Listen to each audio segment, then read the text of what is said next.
I would like to wish everybody watching a very good afternoon, good evening, and good morning from sunny Monaco to this panel in the context of the SDG Business Forum dedicated to JCI RISE and how we are rebuilding the world after the COVID-19 pandemic.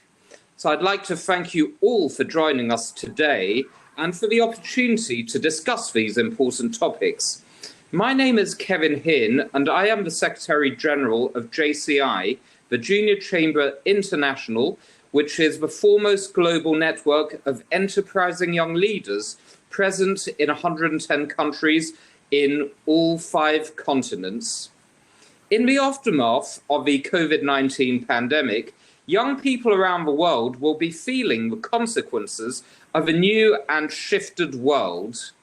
Economies have faltered and motivations dropped to new lows. At JCI, we have taken a stand to create a new initiative, which is called JCI RISE, an acronym for Rebuild, Invest, Sustain and Evolve. This global initiative is destined to anchor JCI in economic reality and focuses on 3 major avenues: business recovery, workforce motivation, and mental health in relation to the workforce.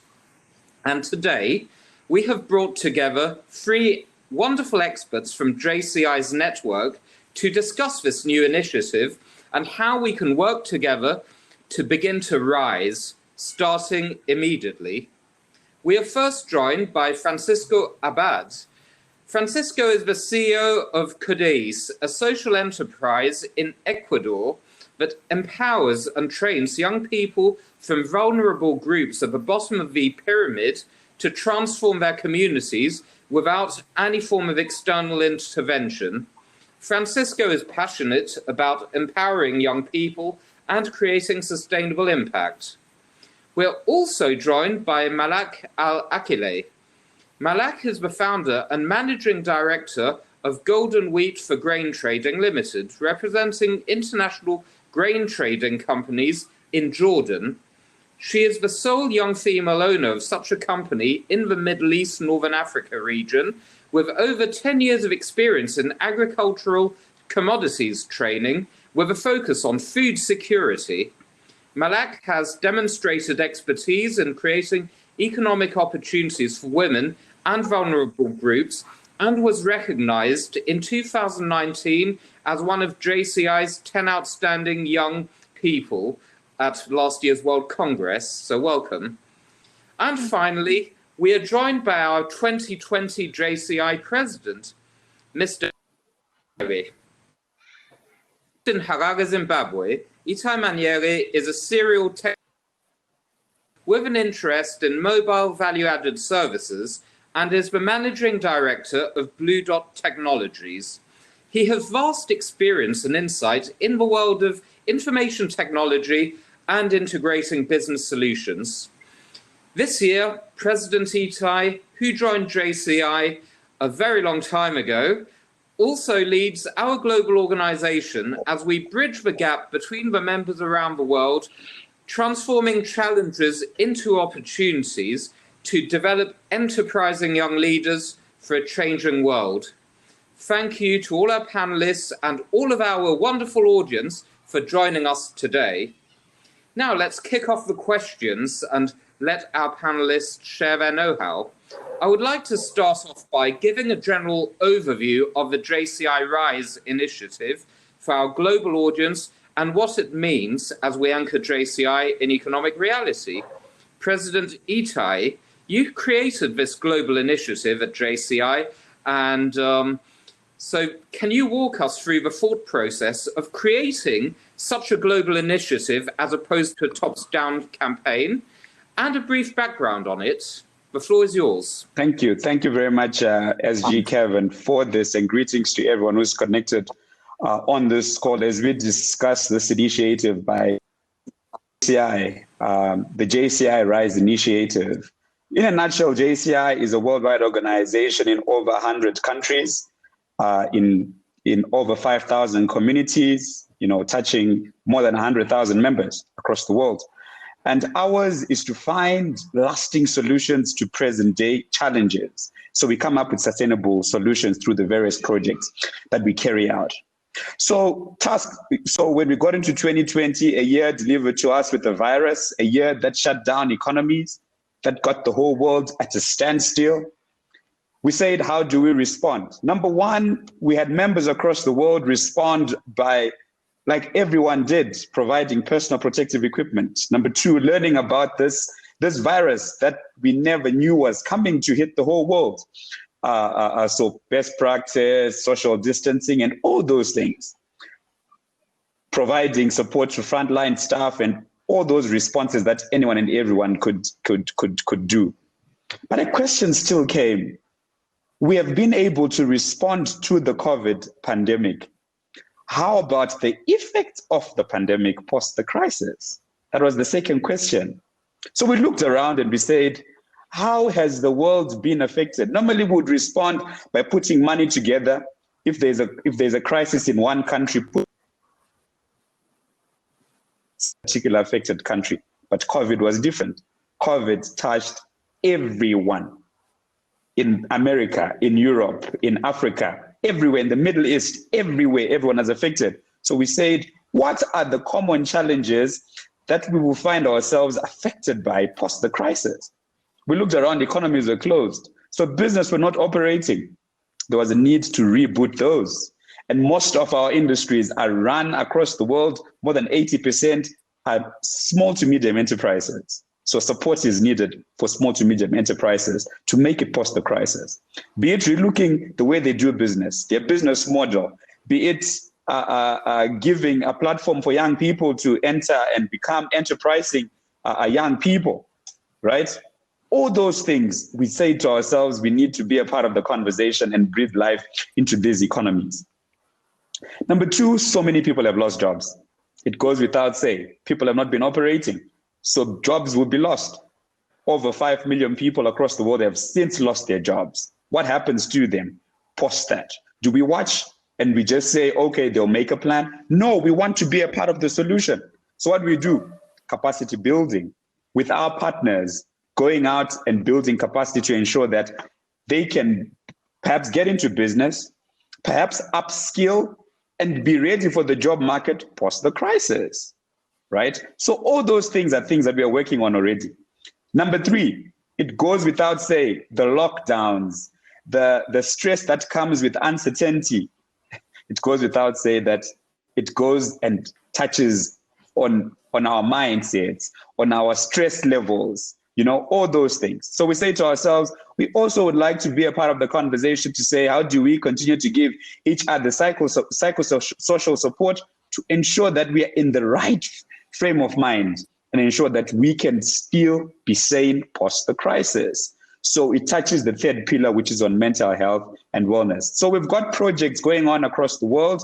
We've had seminars already. Last week, we went a seminar in Russia, hosted by JCI Russia, the JCI Euro-Asia Summit, just trying to make sure that business trade links can continue to be forged across various continents within the organization and beyond. So in a nutshell, we're saying, as young people, we want to be a part of the conversation as far as rebooting economies is concerned, opening up a platform for young people to get into business, making sure that we have a motivated workforce post the crisis and an empowered workforce post the crisis. And that is the space that we would like to participate, that we're participating as an organization. Most importantly, our mental and physical well-being. Thank you very much. That's in a nutshell how why last year to say, will we do anything like this? Probably it would have not have crossed our mind, but we had to think on our feet in this crisis to make sure that we respond in a long-term and more sustainable way post the crisis.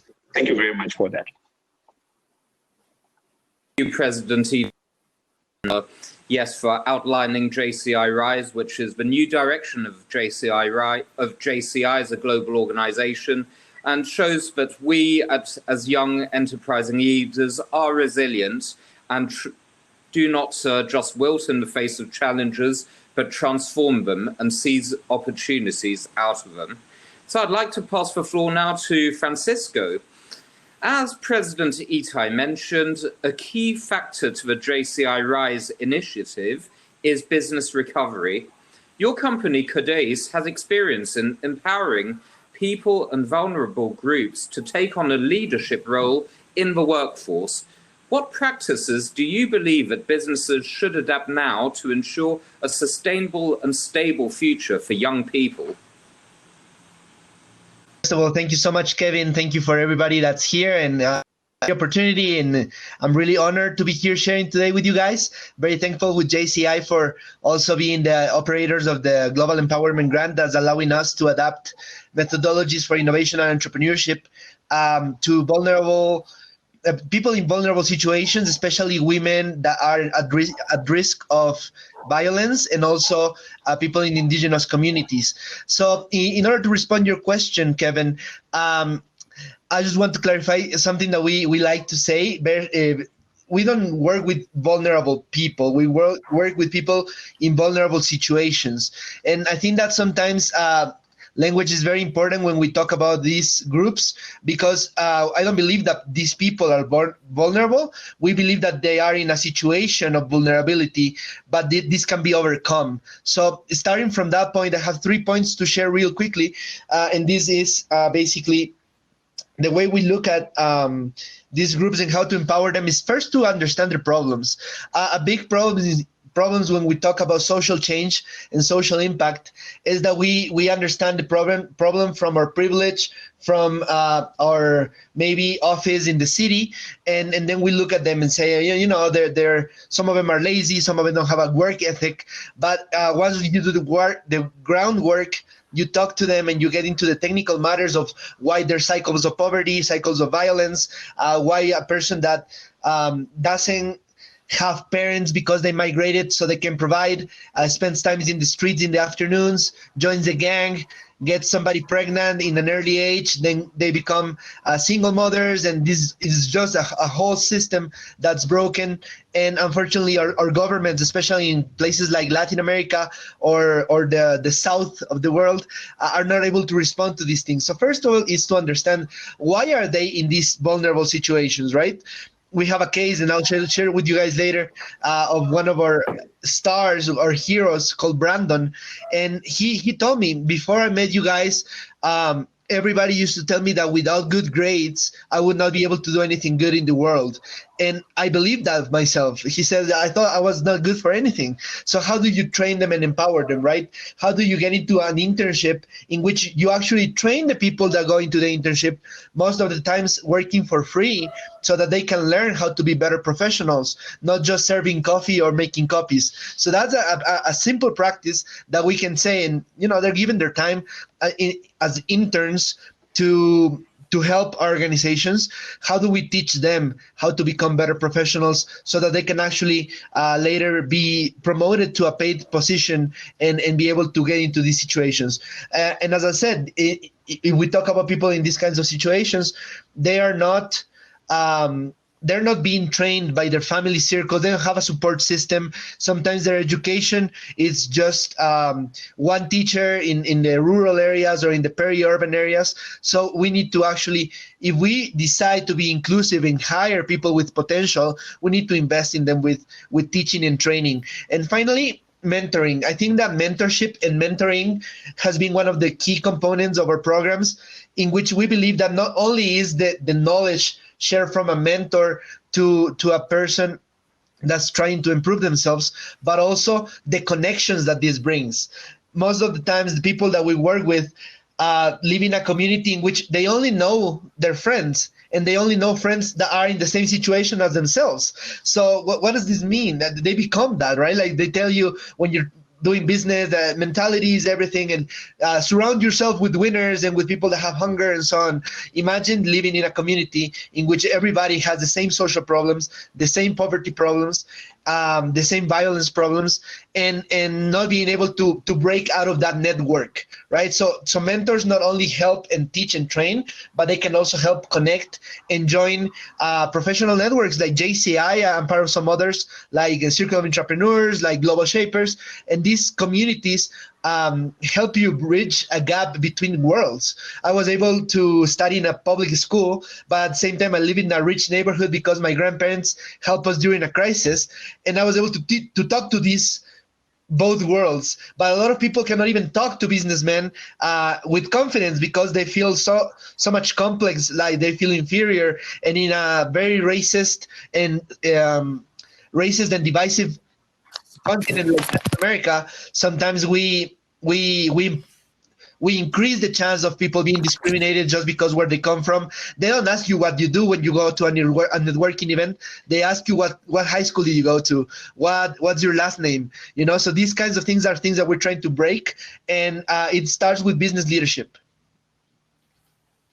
Thank you very much, Vis, and indeed, yes, you touched on several really interesting points, notably the importance of education and mentoring, which is a topic which we're going to cover afterwards.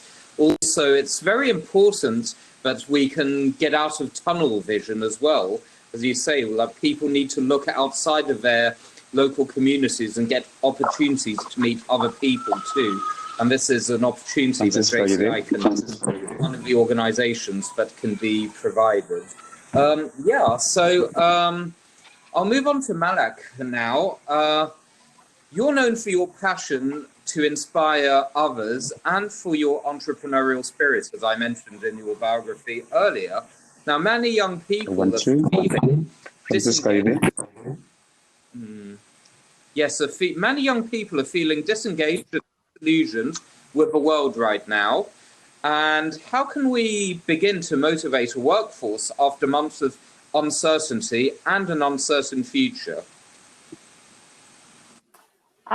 Thank you, Kevin. And I want first to celebrate the JCI RISE initiative, Rebuild, Invest, Sustain, and Evolve. Back to the uncertainty, we always have uncertainty. It's not about this existing crisis. We've been always and will be always living in such an uncertainty. By now, we should be definitely having our post-pandemic mindset, focusing on reorienting and redesigning our lives and goals and priorities, important people in our lives, and also redefining what's us, what's our personal brand in such a post-pandemic world. We have to be more agile, more resilient, and never underestimate the importance of our mental strength and health, Mr. Atai mentioned before. So amid this crisis, actually, I applied my own concept, which is SST concept, which is essentially surviving, sustaining, and thriving. So this concept I came up with, I apply on both my personal and professional level. So this year have been definitely a difficult year, but still it's your choice as young people who are watching. It's to make it a defining year for you. You have to rethink and redesign and reorient all your resources, including for the very best, of course, your health and well-being and prosperity. What's the steps to do that? I mean, in the workforce, I would highly advise, and I've tried it myself with my team, is more of effective communication and openness, to realize that we're not going through this alone. And a key priority to this transition is having this post-pandemic mindset, is taking care of our mental health again and our strength, and take care of the most important thing it's still there, which is us, the loved ones in our lives, our businesses, and also our planet Earth. The second step is leading by example. I mean, all of you are leaders in your or in your organizations and communities and family, and it's now the time to actually practice and exhibit responsible leadership and collectiveness. It's all about now collectiveness and collective work. Believe me, collectiveness and collective work, it will definitely outform the individuals.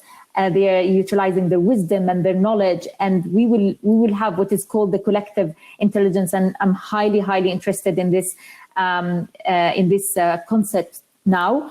And looking ahead to exit this crisis and maybe the crisis to come, we need to first respect ourselves, respect other people, respect the differences, because now we are all one against the enemy, which is now, for example, this virus. So we need to be in the agility, to have the proactive strategies to adapt to this new world that is ahead of us. And it is always, it's become a necessity, actually, Kevin, to navigate in this uncertain times. And young people, it's the best time now for them is, because they're, let's say, for us, maybe I was less resilient, but now I'm just training myself to be more resilient and more acceptant, have more acceptance to what's happening. It's totally difficult. But it's a collective work. It's about the openness. It's about just like the effective communication. You have to communicate what you feel and what you are going through with your team and with your workforce, and be always there for the people who want to listen to you. Just listen. Very much, Malak, for your comprehensive reply. And indeed, I feel that we all, on this panel, we all manage teams, we all have people to follow as well, and also all those listening too. Taking care of our teams and effective communication and taking care of their welfare is something which is primordial in these uncertain times. And I do believe that, yes, I totally agree with your concept of survive, sustain and thrive, which is a very important tool to be able to move forward, and that to be able to think in a positive manner and adapt to uncertainty at all times. Now, I'd like to move on to the next question, which is for all three panelists, and it's kind of linked to the new normal and how we are adapting to a new situation right now. So the new normal and sustainable business practices are one of the most discussed issues currently. And as we look to the outlook of a global economy in a COVID-19 world, I would like to ask each one of you, starting with President Itai, to tell me your opinion as a business leader and a president on the most pressing area that we can begin switching our focuses to as business leaders in this changing world.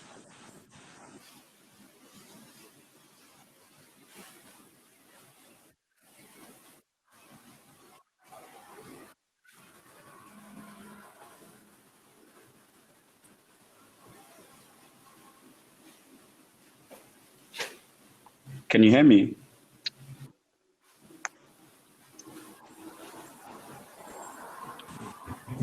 Yes, I can now. Can everyone hear me? Yeah. Now we can hear. Okay. Thank you so much for technology. Must love technology.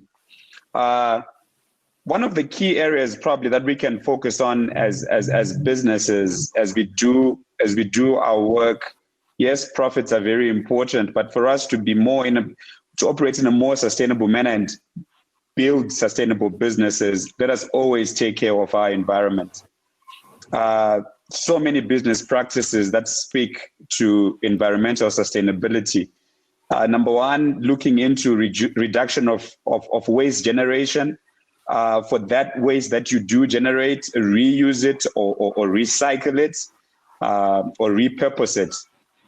It speaks into the environment because I believe we only have got one planet to think about, and the more we have our ozone layer being depleted, we won't have a world to leave behind for our kids. Looking at even issues to do with energy efficiency, utilize green technologies, your solar, electronic motor vehicles. If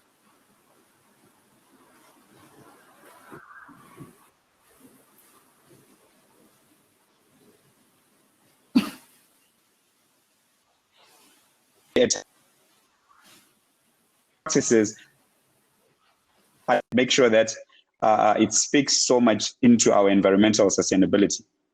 Yeah, thank you. Thank you, President Eaton. Indeed, environmental sustainability is extremely important in the new normal as a pressing area. So, Francisco, same question for you. What do you see business leaders needing to switch their focus on, most importantly? Thank you, Kevin. Well, I think I'm a biased person on this answer, but I would like to contribute with an answer that goes into inclusion. I think that this opportunity that we have had with the COVID-19, because of course it's been a challenge, it's been tragic. We have lost so much in different parts of the world, but I think that business, especially global business and businesses that are looking forward to the future and not just trying to survive. Obviously, there's many businesses that are focused on making the year or not closing down. But for the ones that are looking forward to a post-pandemic future, I think that it's important to switch our attention not only to environmental sustainability, which is a key aspect, and I completely agree with Itai, but I would like to also contribute with switching our attention to inclusion and to real inclusion that not only goes to providing quotas for gender inclusion, for diversity inclusion, for disability inclusion, but to understand the potential that these groups of people can bring into our enterprises, and to realize that we're in a phase of the world now in which people with disabilities, for example, they're not disabled. I hear that there's different ways to think about the language in these situations, but when you say somebody's disabled, means that they are not able to do something.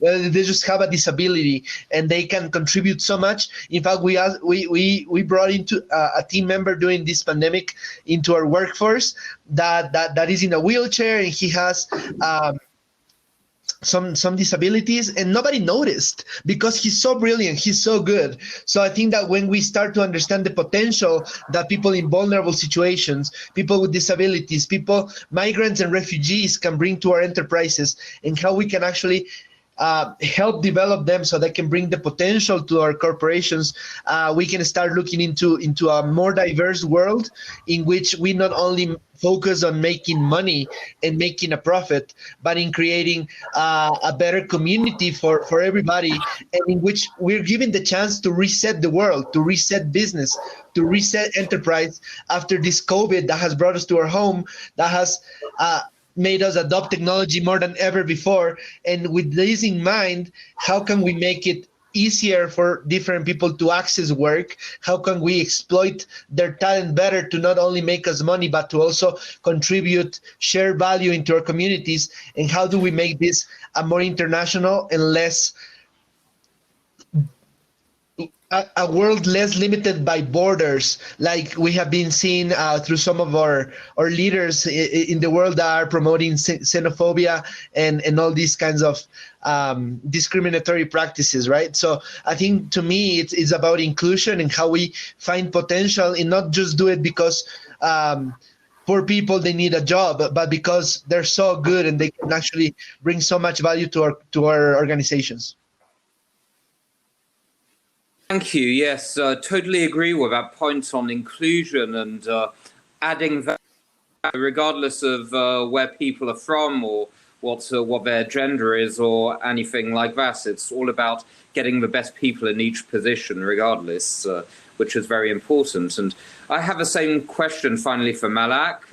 What is your pressing priority for business recovery in this situation? Okay, so Kevin, this year has been a challenging year for trade financing, seeing the failure of a number of large trading companies who were challenged with some of the fundamental industrial beliefs. So they had to realize that we need to respond and came up with a new normal amid the COVID-19 situation. So, for example, I will give an example from my space of commodity trading. So one of the top sustainability trends is agriculture and food security, which is now amid COVID-19 is just increasingly under scrutiny for health and safety, to accommodate this growing market health concerns about the COVID-19. So we work with companies that have been using, for example, technology like blockchain to track wheat and make the whole supply chain efficient and safe.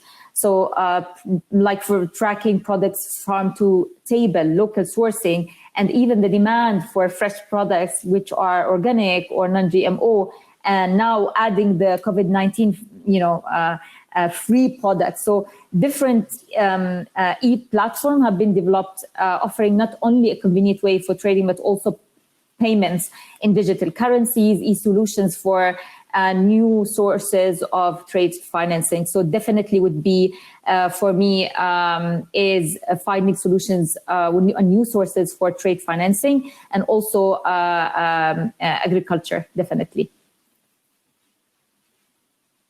Thank you very much. That links into the topic of trying to find ways to renew each sector of industry accordingly. And what you were saying about blockchain, it's all about linking everything to the fourth industrial revolution and how we can really use this kind of technology and adapt it to each sector. There's been lots of talk about blockchain in the last few years, but nobody's really been understanding how to adapt it to each technology sector. And nowadays, this is actually an opportunity to be able to use applications for this in not just in trading. It's one of the first times I've heard about it being used in trading, but also in fintech, in education technology, and all sorts of different fields of activity too. So that's a really good point. Thank you.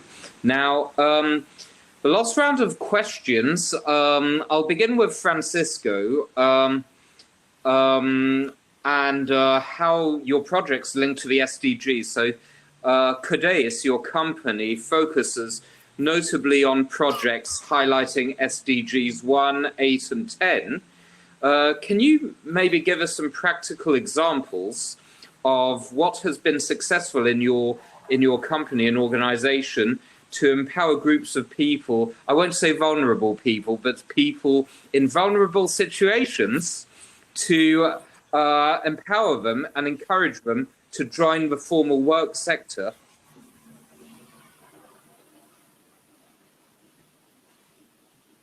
Thank you. Yeah, definitely. I think that one of the main practices, can I share a slide real quickly? Yeah, that'd be okay. Okay, here. So one of the main things that we focus on with our program, we have a program called World Changemakers, and this program starts with a boot camp. And this is just real quickly the story of Brandon. This Brandon is our young business leader that started pitching in one of the commercial entrepreneurship competitions, and he quickly realized that, nice, he won a pitch competition, he won a little bit of seed capital to start a business, normal business, to make money, and then he realized that he wanted to solve a problem in his neighborhood. He told me, can you help me please come pitch to the neighborhood so we can restore this place and teach boxing with values to young people, dancing, hip hop, sculpture, and sports, so that they cannot be in the streets in the afternoons, getting into gangs or in bad situations with bad influences. And we got a deal so they can use this community center. We started transforming it. We got some street artists to transform it. And Brandon, a kid of 19 years old that was told all his life that he couldn't do anything, started creating impact in his community. Now, how do we do this? He impacted 250 people in 1 year, take them out of the streets, generate some money for his friends, teaching all these methodologies. And now, here. Our bootcamp, what it does is it trains people not only on how to start a business or how to create innovation, but it also teaches them how to create social impact. We teach theory of change, how to measure impact, adaptive leadership, and how to realize what a stakeholder is who, how to analyze and how to run experiments of change in their communities. And in this way, sometimes they've told us, this is the first time I feel somebody believes I can do something different and I can do something good. So I was telling you about this negative reinforcement that we have in the education. It all starts with education and the teachers being frustrated, not prepared, not really knowing pedagogy in a way they can teach and empowered kids. They just repeat information, and our systems of education are broken. So the way we empower these kids is starting with their understanding of themselves, help them find a purpose. We believe that no social entrepreneur can do anything impactful without having a clear purpose. And a lot of them don't become social entrepreneurs, right? Like the idea is to empower them so that they can become the entrepreneurs in their community, not the kids from the cities, not the people that have had the privilege to study abroad like myself. I am not anybody to save them. They can save themselves with a bit of empowerment, tools, methodologies, but we also connect them. So like I told you, they live in their own neighborhood. They only know their friends. How do we get them out of there and help them connect with people, being able to talk with them in a negotiating situation or in a business situation, how to dress up better. And finally, we give them access to capital. Some of them don't have a bank account. They don't exist in the financial world. So we help them get into a bank account, get a credit score, start getting some seed capital for the projects. And the interesting thing is a lot of them don't become social entrepreneurs. So what happens? They become more employable. They are able to now add value to a company, helping with innovative ideas, with a youth perspective, and with all these skills that they have acquired. So this is what we do. And the interesting thing is that we adapt these international methodologies to a local context. I used to teach, I teach at university, and I teach, for example, business models and compare the rise of Netflix against Blockbuster, right? And then you realize, oh, you remember Blockbuster used to be this great place where you used to rent movies, and these kids have never rented a movie in Blockbuster. They have always used pirated copies, right? So how do they understand this example if they don't get this international United States example? So we start adapting them to local situations so that they can understand the methods and they can actually apply it. So I believe something we do also with enterprises, because we monetize some other services, is help them connect through innovation challenges. So we get hired to do innovation challenges with companies and with local governments, and we bring in all these young people, all these people in vulnerable situations to bring up new ideas, and they actually come up with brilliant business ideas that nobody within the company, because of their biases, have been able to think of. So it's a matter of believing in them first, helping them find a future, and equipping them with mentorship, tools, and a bit of capital, and that can really go a long way. Thank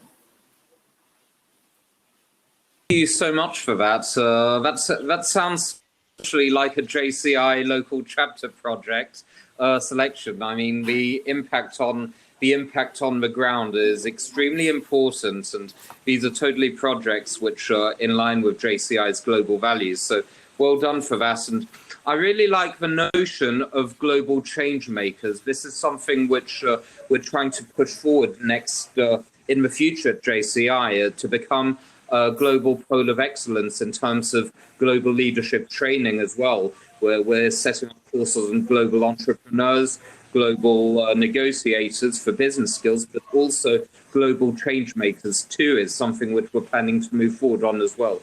So this is totally in line with our direction as a global organization that wants to develop enterprising young leaders for a changing world. And in terms of this change, this is a good transition to our next question, because in terms of developing leaders for a changing world, we want to develop leaders who are from all backgrounds, regardless of ethnicity or gender. And this is my question for Malak. Women will be disproportionately impacted and disempowered by the economic crisis, unfortunately. And you have demonstrated experience in empowering women with work opportunities in order to reduce inequalities. Now, in what way do you believe that the private sector can begin to engage and empower women globally, and how can we also link this to government actions as well? Thank you, Kevin. That's a very, very important question. I mean, this pandemic is putting an unprecedented and significant strain on our global economy to start with, and the public health system. So it's also highlighting and also magnifying the inequalities which has been already there, and also multiplying these forms of discrimination faced by women and girls in particular. So this pandemic has moved beyond the global health crisis and has affecting the labor market, social economic crisis, and the serious threat is to women employment and livelihoods, especially in the informal, non-essential, and vital sectors. So from now, private sector have been exploring ways how to help to promote these positive gender roles and try to support women and trying to mitigate the impact of COVID-19 on the women lives, and to address the specific risk that is and the implications of what's after this crisis. So, and women, they have what it takes to be transformational leaders, and they can definitely achieve this change. So the only solution, in my opinion, would be from the private sector. It's investing and building their skills, and it could be simple. It could be their own way of paying back to society. So when you see private sector, whether civil society or small and medium enterprises are investing and giving back in their own ways, whether even for training women on, for example, digital transformation or data literacy, that could also help women. So definitely would be, for me, now the most important thing is actually the role of a private sector is the building and continuing, of course, the building the women's skills and what is needed in the market, because definitely there is a gap. And if we as a society focus our effort to position these women in the vulnerable situation to take advantage of such a gap, whereas gap where can actually opportunities could emerge. Women, for example, could turn, and young girls could turn this gap to, for example, if they got their training in digital transformation, it could be, for example, we can turn the Middle East, for example, to ICT and data science hub, but we have to start with building their skills, and of course the most important thing is financial independency. Thank you, and it's important to understand the link between SDG 5 on gender equality is also based around several other SDGs, notably educating not just women, but also men to learn how to respect women as well. Their education is not just about school, it's also about soft skills and improving cultural values to align people with global ethics as well. And it's important to see. I also like the way you touched on the point of using the pandemic as a way for women to get more opportunities in the future. Absolutely. Just bridging the gap in the communities and analysing the needs. Like we currently have our JCI project methodology, which is currently called the Active Citizenship Framework, which is for community projects, but we're also expanding it currently to also international opportunities, to business opportunities and individual development opportunities, to analyse needs in the community, to help improve individuals, businesses, entrepreneurs and international relations and understanding as well, and indeed to transform these challenges into opportunities for the future. And this is another exciting thing which illustrates what we're developing at JCI as a tool to be able to help empower women and different categories of populations, also people in vulnerable situations, to be able to grow and from the ruins of this pandemic and to create better society and welfare for all. And so it's great to see how all your replies are linking into JCI's global direction right now. And I have a last question for President Itai, speaking of JCI. The discussions around how the private sector will move forward after the crisis often involve high-level strategy and tenured leadership, so very top-down approaches. Now, you mentioned the importance earlier of having to train young leaders, developing leaders for a changing world, and bridging the gap during this tumultuous and turbulent time. Now, can you expand on why it's important to involve young people in particular in the equation and in the conversation about rebuilding the economy from the ruins of the pandemic? Okay, thank you very much, Kevin, for that. And fantastic responses from Francisco, fantastic responses from Malak, which also tie into how certain persons are not necessarily brought to the table to be a part of the conversation on most issues or issues that affect them, right? Kevin, when you put your question across, you said normally it's more or less the top-down approach. It's them telling us what to do. It's policies that are done at very high level that do not necessarily speak to those that are on the ground, who are the younger generation, right? But it is a time like this is a time for us young people to earn the respect for us to then be called up on the table, right? Because my honest belief is that if you are not on the table to discuss issues of the future, probably you are on the menu. So probably someone's having you for dinner. So it is up to us to occupy those spaces. The way Francisco is doing it, tapping into potential of young people in Latin America and beyond, shows you that when young people are given the opportunity to exercise their mind on, their contribution is just tremendous. The same thing with Malak, the way she put it across about women and how they've been left behind on important conversations. But when you then look at an organization like JCI, which I'm excited to be a part of as a young person, and as one who has been a part of the people that have conceived this idea to say we want to be on the table to turn around the fortunes of our economies and our societies, because we are saying let's go out, engage like-minded partners in government, in civil society, and also in business, to say, how do we put our hands together to make sure that no one is left behind? How, as young people, who we believe we are the custodians of the future. Tomorrow's society is to be occupied by us. How's about we opened up the way to see how best the tomorrow we'll give to our children will look like, and for us to be the ones that contribute and breathe life to it. So young people, it is our chance to ensure that we are key economic actors.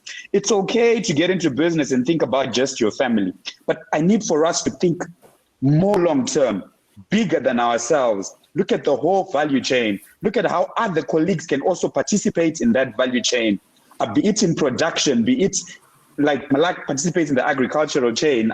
Are they the ones that are going to be on the farm, the value-added guys? Are they going to be players in distribution? Let us come in and let us participate in the whole value chain and be key economic actors. The future belongs to us as a young people, and the opportunities are there for us for the taking, and it's up to us to take them up and make things happen. So yes, as young people, we need to be on the table and make things work and make things happen. And we are coming out in a very forceful manner. I was excited today to see an initiative launched by the United Nations. It's called Rebuilding, I wrote it down somewhere, Recover Better Together. And it's very much on a large scale, right? Where you're looking at your big corporations. UN is big, and thanks for this platform and this opportunity.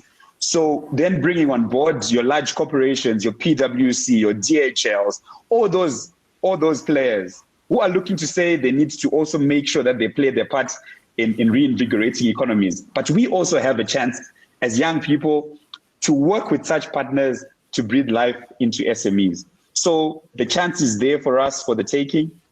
Just look for it on Google it, and you'll see it on the UN page. I was very excited to see it earlier today in one of the panels, and exciting times lie ahead. It's up to us to take our space under the sun and make things happen. Thank you.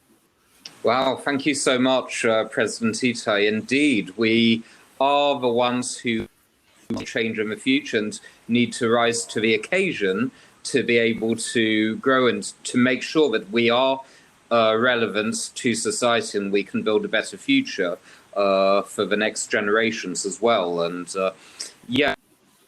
but everybody's on the same wavelength in terms of recovering better together as well with the United Nations. So it's already almost time to conclude this panel session.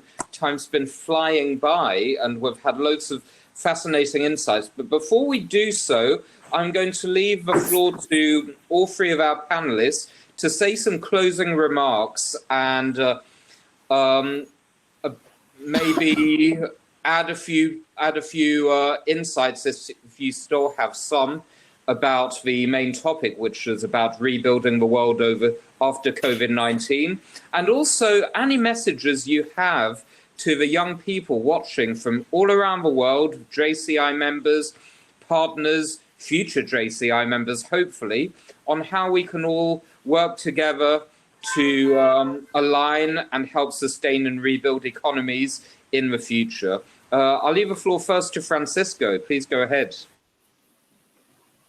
Thank you so much, Kevin, and so great to hear the perspective of Itai, of Malak. It's been really inspiring.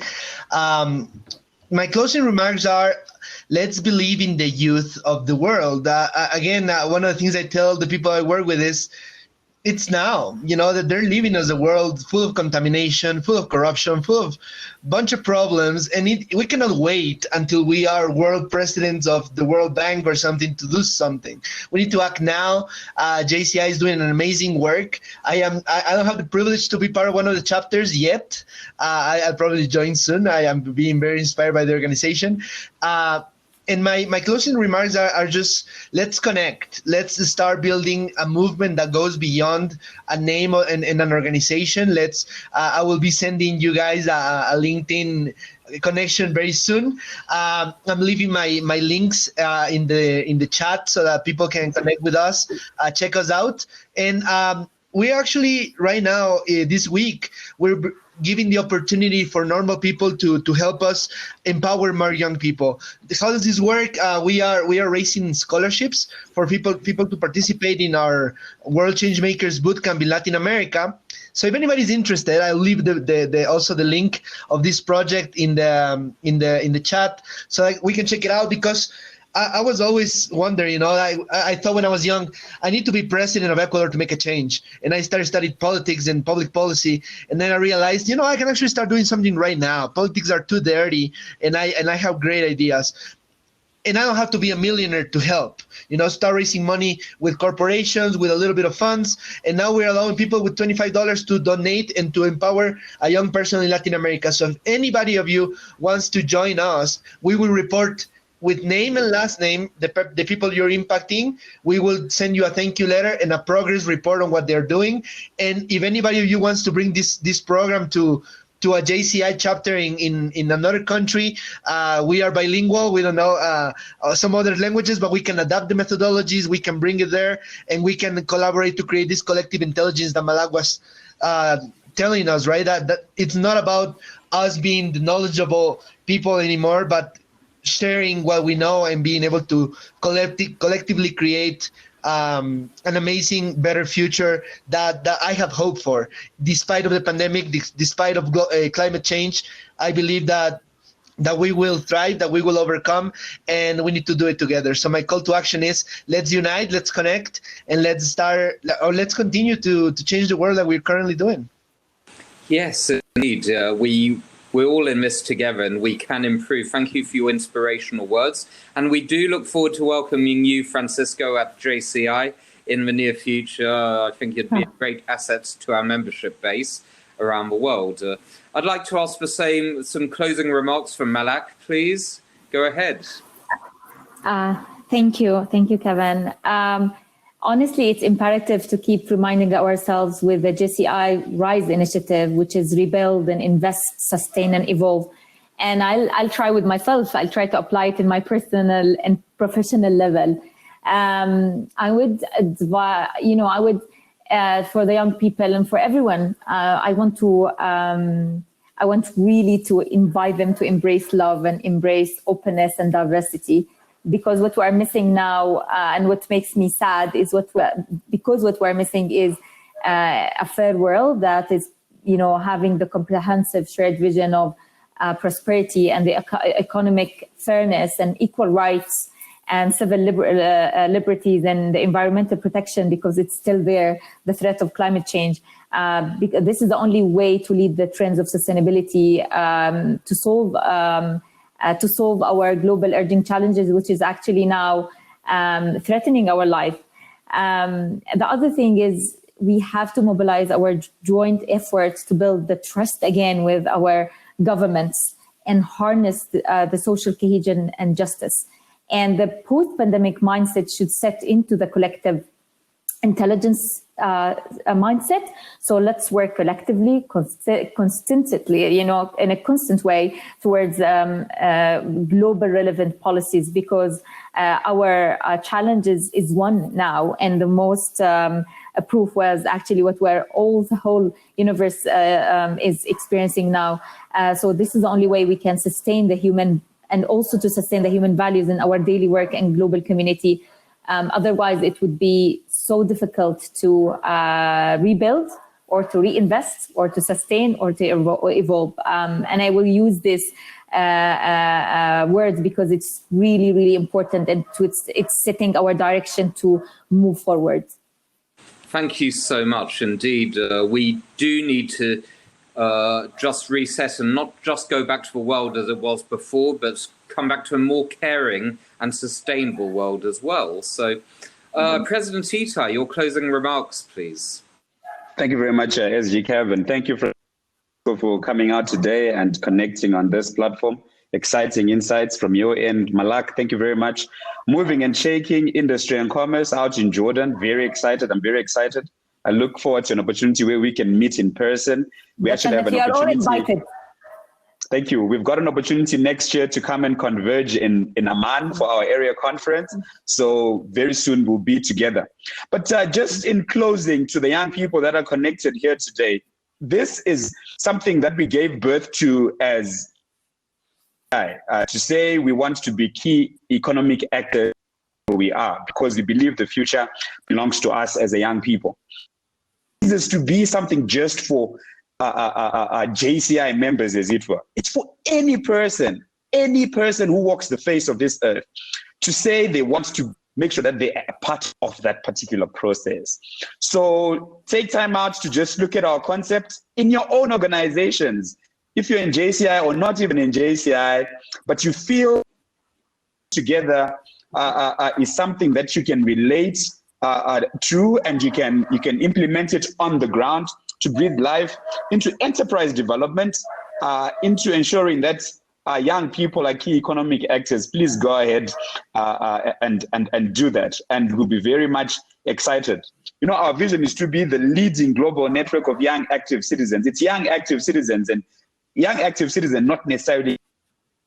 So young people, the opportunity is there for you for the taking. Let's go out there and take it and make things work. Let's go ahead and continue rising beyond anything, any form of adversity that might pull us down. The power is in our hands to make things happen. I wish you all the best. Be of good courage.